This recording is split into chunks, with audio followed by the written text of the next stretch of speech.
আসসালামু আলাইকুম এভরিওয়ান। চলে আসলাম আমার দাদুর হাতের একটা রেসিপি নিয়ে। 2012 সালে আমার দাদু মারা যাবার পর থেকে কোরবানির ঈদে স্পেশালি এই রেসিপিটা আমিই করি। তো ভাবলাম আপনাদের সাথে শেয়ার করা যাক। রেসিপিটা মূলত গরুর তিল্লি ভর্তার। গরুর তিল্লি ভর্তার জন্য আমাদের লাগবে গরুর তিল্লি এবং সারি মাংস। তিল্লি এবং সারি মাংসটা ভালোভাবে ধুয়ে নর্মালি মাংসের মতোই কুক করে নিতে হবে। মাংসটা মোটামুটি সিদ্ধ হয়ে এলে মাংসটা তুলে শিকে গেঁথে ভালোভাবে পুড়িয়ে নিতে হবে। খুব বেশি পুড়িয়ে কালো করা যাবে না। তো আমি মাংসগুলো শিকে গেঁথে পুড়িয়ে নিচ্ছি সরাসরি আগুনে। আর পুড়িয়ে নেওয়ার পর যে কালো অংশটা থাকবে সেই অংশটা ফেলে মাংসটা খুব সুন্দর করে কুচি কুচি করে কেটে নিতে হবে। তিল্লিটাও সেমভাবে কুচি কুচি করে কেটে নিতে হবে। এভাবে সবগুলো তিল্লি আর মাংস কাটা হয়ে গেলে আমরা এর সাথে মেশানোর জন্য পেঁয়াজ কুচি নিয়ে নিব। এখানে আমরা একটু বেশি পরিমাণে পেঁয়াজ কুচি ব্যবহার করব, কারণ এই ভর্তার স্বাদটাই পেঁয়াজে তুলে।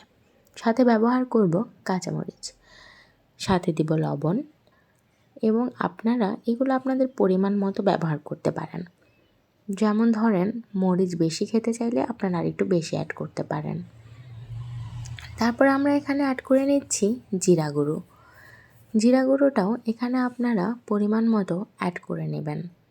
জিরা গুঁড়োটা এখানে আসলে পরিমাণে একটু বেশিই দিতে হয়, কারণ তিল্লির সাথে জিরা গুঁড়োর কম্বিনেশনটা ভর্তার স্বাদটাকে বাড়িয়ে তোলে। কারণ এখানে আমি আর অন্য তেমন কোনো মশলাই ব্যবহার করব না। মূলত এখানে পেঁয়াজ, কাঁচামরিচ, খাঁটি সরিষার তেল আর জিরা গুঁড়োই ভর্তার স্বাদকে অতুলনীয় করে তুলবে।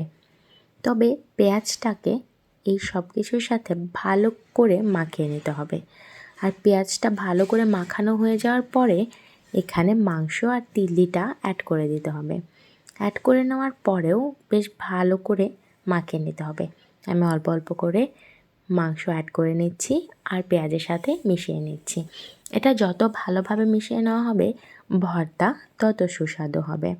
তো ভালোভাবে মিশিয়ে নেওয়ার পরেই কিন্তু আমাদের ভর্তাটা রেডি হয়ে গেছে।